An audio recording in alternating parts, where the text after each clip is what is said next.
Join with रोजगारशाला में आप सभी का बहुत बहुत स्वागत है। पिछली वीडियो में मैंने भारतीय इतिहास का जो रिवीजन नोट्स था उसको कराया था। आज मैं इसके PYQ कराऊंगा। तो आप सभी का बहुत बहुत स्वागत है मेरी इस वीडियो में। तो स्टार्ट करते हैं आज की वीडियो को। आज की वीडियो में हम सारे के सारे MCQ को देखेंगे और सभी को जो पुराने सालों में पूछे गए हैं, विभिन्न PCS परीक्षाओं में इनको पूछा गया है। तो स्टार्ट करते हैं आज की वीडियो को। पहला क्वेश्चन है, रॉबर्ट ब्रूसफुट थे कौन थे? एक इसमें ऑप्शन दिया है, भूगर्भ वैज्ञानिक, पुरातत्वविद, पुरा वनस्पति शास्त्री और इतिहासकार। तो इसका सही आंसर क्या हो जाएगा? ऑप्शन A एंड B, यानी कि वो एक भूगर्भ वैज्ञानिक भी थे और पुरातत्वविद भी थे। तो इसका एक्सप्लेनेशन देखेंगे अब हम। एनसाइक्लोपीडिया ब्रिटानिका के अनुसार रॉबर्ट ब्रूसफुट एक ब्रिटिश भूगर्भ वैज्ञानिक और पुरातत्वविद थे। जियोलॉजिकल सर्वे से संबंध, रॉबर्ट ब्रूसफुट ने 1863 ईस्वी में भारत में पाषाणकालीन बस्तियों के अन्वेषण की शुरुआत की। अतः स्पष्ट है कि इस प्रश्न का उत्तर विकल्प A और B दोनों ही हो सकते हैं। अगला क्वेश्चन है, कोपेनहेगन संग्रहालय की सामग्री से पाषाण, कांस्य और लोह युग का त्रियुगीय विभाजन किया था। ये किसने किया था? इसका सही आंसर हो जाएगा ऑप्शन A, थॉमसन ने। इसका एक्सप्लेनेशन है, डेनमार्क के कोपेनहेगन संग्रहालय में 1818 और 1820 में एक आयोग की रिपोर्ट के अनुसार सामग्री के आधार पर पाषाण, कांस्य और लोह युग का त्रियुगीय विभाजन क्रिश्चियन जर्गेनसन थॉमसन ने किया था। यद्यपि थॉमसन ने 1836 ईस्वी में इसी वर्गीकरण के अनुसार संग्रहालय की वस्तुओं का विवरण प्रकाशित किया था। अगला क्वेश्चन है, उत्खनित प्रमाणों के अनुसार पशुपालन का प्रारंभ हुआ था।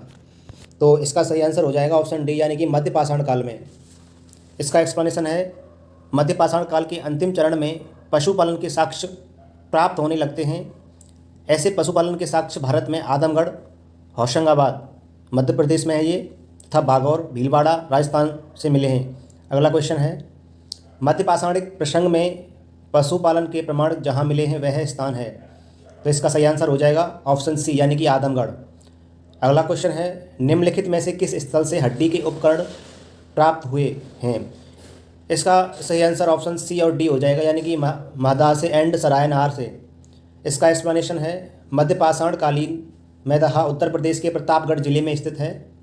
यहाँ से बड़ी मात्रा में हड्डी एवं सींग निर्मित उपकरण प्राप्त हुए हैं। GR शर्मा महदा के 3 क्षेत्रों का उल्लेख करते हैं, जो झील क्षेत्र, बूचड़खाना संकुल क्षेत्र एवं कब्रिस्तान निवास क्षेत्र में बटा था।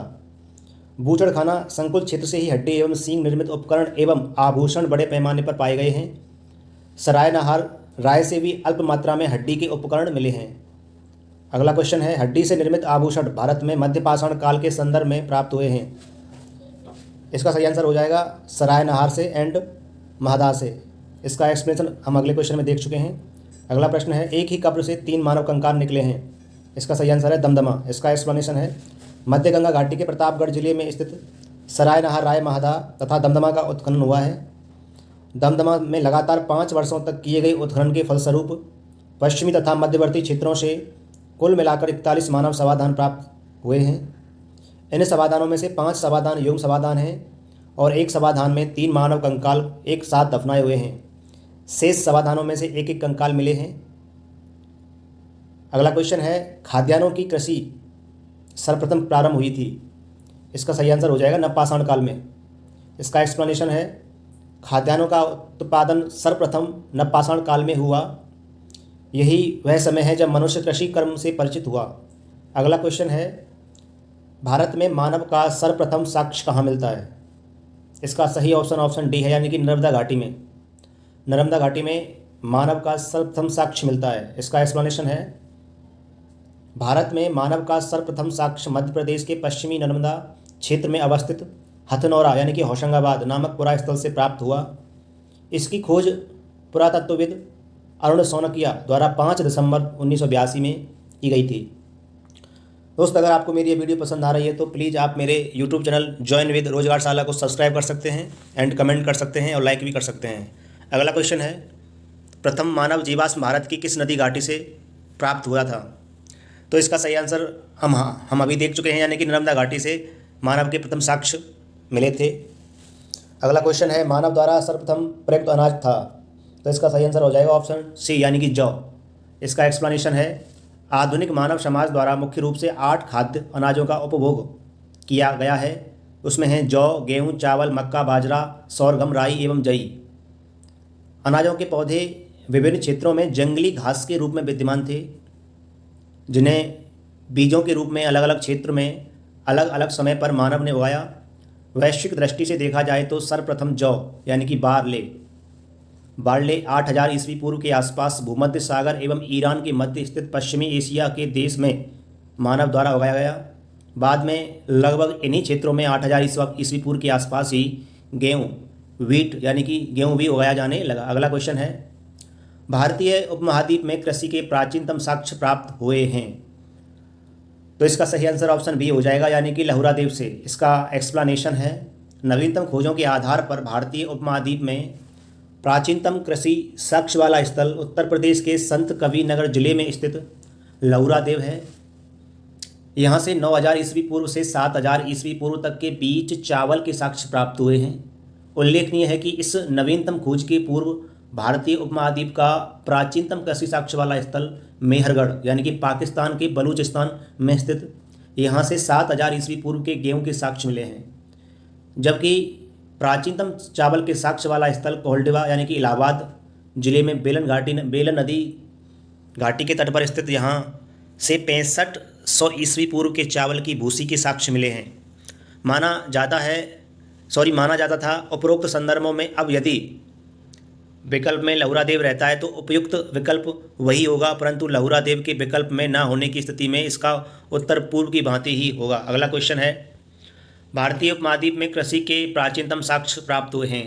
तो इस क्वेश्चन को हम अभी देख चुके हैं, इसका सही आंसर मेहरगढ़ हो जाएगा, ऑप्शन डी हो जाएगा। अगला क्वेश्चन है, भारतीय उपमहाद्वीप में कृषि के प्राचीनतम साक्ष्य कहाँ से प्राप्त हुए हैं। तो सेम क्वेश्चन है, इसका भी सही आंसर ऑप्शन सी मेहरगढ़ हो जाएगा।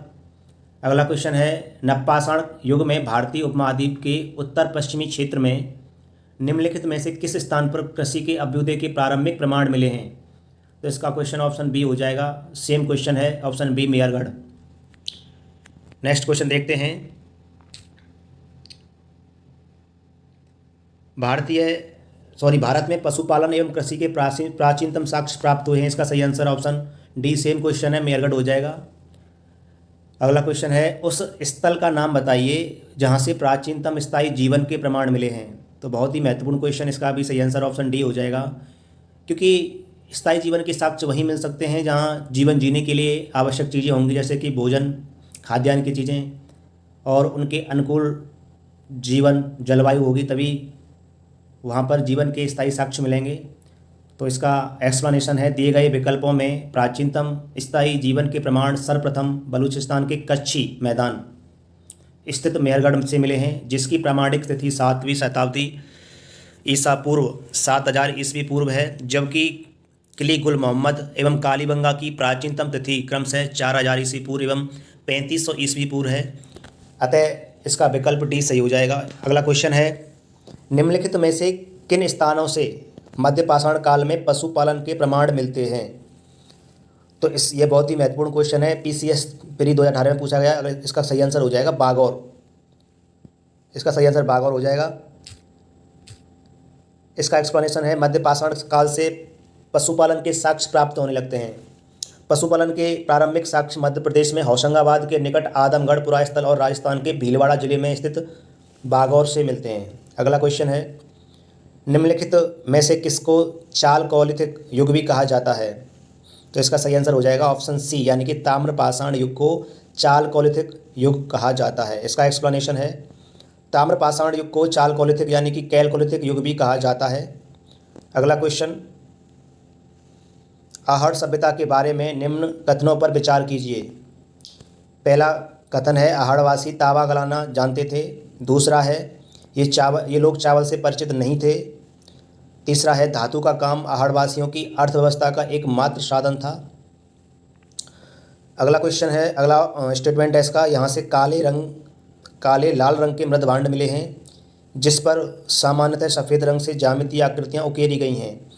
तो इसका ऑप्शन नहीं, इसका स्टेटमेंट 1 और स्टेटमेंट 3 और स्टेटमेंट 4 सही हो जाएगा, यानी कि इसका ऑप्शन ए सही हो जाएगा। इसका एक्सप्लेनेशन देखते हैं, यानी कि विश्लेषण। दोस्त, अगर आपको मेरी ये वीडियो पसंद आ रही है तो प्लीज़ आप मेरे YouTube चैनल जॉइन विद रोजगारशाला को सब्सक्राइब कर सकते हैं। इसका एक्सप्लेनेशन है अहाड़ दक्षिणी पूर्वी राजस्थान में स्थित एक प्रमुख ताम्र पाषाणिक संस्कृति का स्थल है। अहाड़ संस्कृति के लोग मुख्यतः कृषक एवं पशुपालक थे। वे गेहूँ, जौ तथा चावल से परिचित थे। अहाड़ का एक अन्य नाम तामवती तामा वाला स्थान भी मिलता था है, जिससे सूचित होता है कि यहाँ तांबा बहुतायत में उपलब्ध था। यहाँ के निवासी तांबे को गलाकर मनचाही वस्तुएं तैयार करते थे। धातु का काम अहाड़वासियों की अर्थव्यवस्था का एक प्रमुख साधन था। यहाँ से काले लाल रंग के मृदभांड की प्राप्ति हुई है, जिन पर सामान्यतः सफ़ेद रंग से ज्यामितीय आकृतियाँ उकेरी गई हैं। इस प्रकार इसका विकल्प ए बिल्कुल सही हो जाएगा। अगला क्वेश्चन, निम्न में से किस एक पुरास्थल से पाषाण संस्कृति से लेकर हड़प्पा सभ्यता तक के सांस्कृतिक अवशेष प्राप्त हुए हैं? तो इसका सही आंसर ऑप्शन बी हो जाएगा, यानी कि मेहरगढ़। इसका एक्सप्लेनेशन है बलूचिस्तान पाकिस्तान में स्थित पुरास्थल मेहरगढ़ से पाषाण संस्कृति से लेकर हड़प्पा सभ्यता तक के सांस्कृतिक अवशेष प्राप्त हुए हैं। अगला क्वेश्चन, नवदा टोली का उत्खनन किसने किया था? तो इसका सही आंसर ऑप्शन सी हो जाएगा। बहुत ही महत्वपूर्ण क्वेश्चन, एच.डी. संकलिया ने। इसका एक्सप्लेनेशन है नवदा टोली मध्य प्रदेश का उत्खनन दक्कन कॉलेज पूना के प्रोफेसर एच.डी. संकालिया ने कराया था। यह स्थल इस महाद्वीप का सबसे विस्तृत यानी कि बड़ा उत्खनित ताम्रपाषाणी ग्राम स्थल है, जिसकी तिथि ईस्वी पूर्व 1600 से लेकर के 1300 के मध्य निर्धारित की गई है। अगला क्वेश्चन देखते हैं, नवदा टोली किस राज्य में अवस्थित है? तो इसका सही आंसर ऑप्शन डी हो जाएगा। यह एक मध्य प्रदेश में अवस्थित है। अगला क्वेश्चन है, बृहत्पाषाण स्मारकों की पहचान की गई है। तो इसका सही आंसर ऑप्शन बी हो जाएगा, मृतक को दफनाने के स्थान के रूप में। इसका एक्सप्लेनेशन है नवपाषाण युगीन दक्षिण भारत में शवों को विभिन्न प्रकार की समाधियों में दफनाने की परंपरा विद्यमान थी। इन समाधियों को जो विशाल पाषाण खंडों से निर्मित हैं, बृहत्पाषाण या मेगालिथ के नाम से जाना जाता है। इनके विभिन्न प्रकार हैं, जैसे कि शिष्ट समाधि, pit circle, cairn circle, dolmen, umbrella stone, hood stone, कंदराएँ, मेहिर। अगला क्वेश्चन है, राख का टीला निम्नलिखित किस नवपाषाणिक स्थल से संबंधित है? तो इसका सही आंसर ऑप्शन बी हो जाएगा, संगनकल्लू। इसका एक्सप्लेनेशन देखते हैं, कर्नाटक में मैसूर के पास बेल्लारी जनपद में स्थित संगनकल्लू नामक नवपाषाण कालीन पुरास्थल से राख के टीले प्राप्त हुए हैं। दोस्त, अगर आपको मेरी यह वीडियो पसंद आ रही है तो प्लीज़ आप मेरे यूट्यूब चैनल जॉइन विद रोजगारशाला को सब्सक्राइब कर सकते हैं, लाइक कर सकते हैं और कमेंट भी कर सकते हैं। अगला क्वेश्चन है, भीमबेटका किसके लिए प्रसिद्ध है? तो इसका सही आंसर हो जाएगा ऑप्शन ए, गुफाओं के शैल चित्र के लिए। इसका एक्सप्लेनेशन देखते हैं, मध्य प्रदेश के रायसेन जिले में स्थित भीमबेटका प्रागैतिहासिक शैल चित्रकला का श्रेष्ठ उदाहरण है। इन गुफाओं में जीवन के विविध रंगों को पेंटिंग के रूप में उकेरा गया है, जिनमें हाथी, सांभर, हिरन आदि के चित्र हैं। अब तक लगभग 700 शरण स्थलियों की पहचान की जा चुकी है, जिसमें 133 यानी कि 133 चित्र पाए गए हैं। अगला क्वेश्चन है, निम्नलिखित में से कौन सा स्थल प्रागैतिहासिक चित्रकला के लिए प्रसिद्ध है? तो इसका सही आंसर हो जाएगा ऑप्शन बी, भीमबेटका। अगला क्वेश्चन है, भीमबेटका की गुफाएं कहाँ स्थित हैं? तो इसका सही आंसर हो जाएगा ऑप्शन डी, अब्दुल्लागंज रायसेन में। अगला क्वेश्चन है, भारत में किस शिलाश्रय से सर्वाधिक चित्र प्राप्त हुए हैं? तो इसका सही आंसर हो जाएगा ऑप्शन बी, भीमबेटका से। अगला प्रश्न है, निम्नलिखित में से किस भारतीय पुरातत्ववेत्ता ने पहली बार भीमबेटका गुफा को देखा और उसके शैल चित्रों के प्रागैतिहासिक महत्व को खोजा? तो इसका सही आंसर ऑप्शन सी, यानी कि वी.एस. बांकर। इसका एक्सप्लेनेशन है, मध्य प्रदेश के रायसेन जिले में स्थित भीमबेटका प्रागैतिहासिक शैल चित्रकला का श्रेष्ठ उदाहरण है। इसकी खोज वर्ष 1957 में वी.एस. बांकर ने की थी। यूनेस्को ने भीमबेटका शैल चित्रों को विश्व विरासत सूची में सम्मिलित किया है। अगला क्वेश्चन, भीमबेटका को किसने खोजा था? तो इसका सही आंसर ऑप्शन सी हो जाएगा, डॉक्टर विष्णुधर बांकड़कर ने। अगला क्वेश्चन, गैरिक मृदभांड पात्र OCP का नामकरण हुआ था? तो इसका सही आंसर ऑप्शन ए हो जाएगा, हस्तिनापुर में। अगला क्वेश्चन इसका एक्सप्लेनेशन देखते हैं, गंगा यमुना दोआब की सांस्कृतिक परंपरा संभवतः उस संस्कृति के साथ शुरू होती है जिसे अपने अत्यंत विशिष्ट मृदभांड के नमूने के कारण गेरुवर्णी गैरिक मृदभांड संस्कृति ओसीपी कहा गया है। बीबी लाल ने वर्ष 1951 में हस्तिनापुर में सर्वप्रथम गैरिक मृदभांड प्राप्त किया था और वहीं इसका नामकरण हुआ। अगला क्वेश्चन, ताम्राश्म काल में महाराष्ट्र के लोग मृतकों को घर के फर्श के नीचे किस तरह रखकर दफनाते थे? तो इसका सही आंसर हो जाएगा ऑप्शन ए, यानी कि उत्तर से दक्षिण की ओर रखकर दफनाते थे। इसका एक्सप्लेनेशन है, महाराष्ट्र की ताम्रपाषाण कालीन संस्कृति जोरवे संस्कृति के नेवासा देमाबाद कोठे चंदौली इनाम गांव आदि पुरास्थलों में घरों से मृतकों को अस्थि कलश में रखकर उत्तर से दक्षिण स्थिति में घरों के फर्श के नीचे दफनाए जाने के साक्ष्य मिले हैं। कब्र में मिट्टी की हड्डियां और तांबे की कुछ वस्तुएं भी रखी जाती थीं। अगला क्वेश्चन है, निम्नलिखित में से किस स्थल से मानव कंकाल के साथ कुत्ते का कंकाल भी सवादान से प्राप्त हुआ है? तो इसका सही आंसर हो जाएगा ऑप्शन बी, यानी कि बुर्जहोम।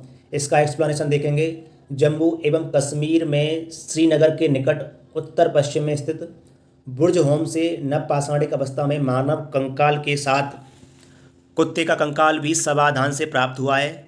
गर्तावास गड्ढों वाले घर भी यहाँ की प्रमुख विशेषता है।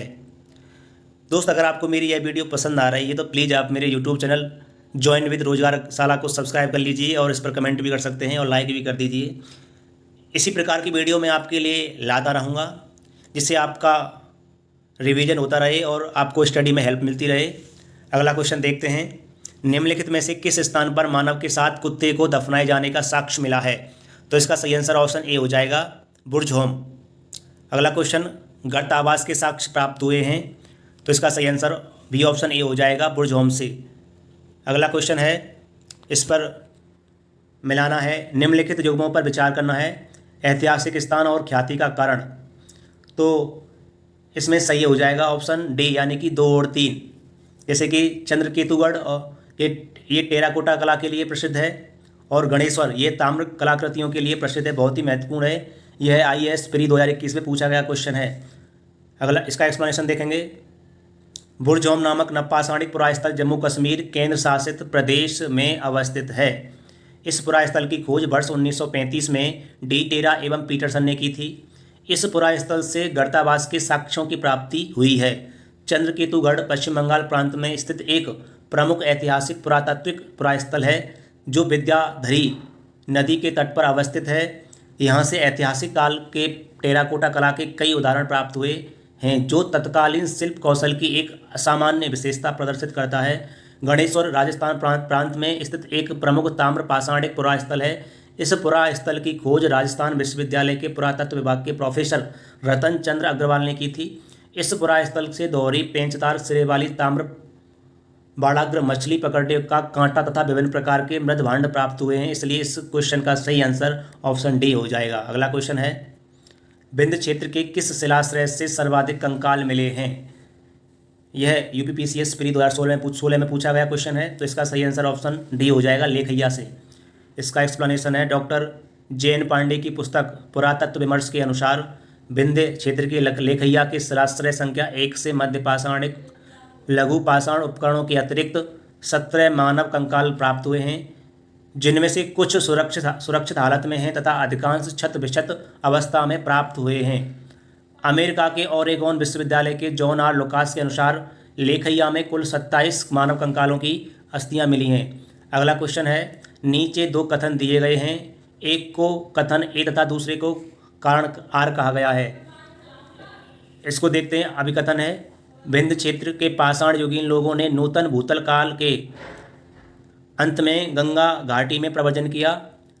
अगला स्टेटमेंट इसका आर है, कारण है, जलवायु परिवर्तन के कारण इस काल में शुष्कता का चरण था। तो इसका सही आंसर ऑप्शन ए हो जाएगा, यानी कि ए और आर दोनों सही हैं, आर ए की सही व्याख्या करता है। इसका एक्सप्लेनेशन है, GR शर्मा ने सराय नहार राय में खुदाई के बाद यह अवधारणा दी थी कि नूतन भूतल काल के अंत में सूखे के कारण विंध्यन क्षेत्र में भोजन की कमी के कारण लोगों ने गंगा घाटी क्षेत्र में प्रवास किया। अगला क्वेश्चन है, भारतीय पुरातत्व सर्वेक्षण निम्नलिखित विभागों मंत्रालयों में से किसका संलग्न कार्यालय है? तो इसका सही ऑप्शन ए हो जाएगा, संस्कृति का।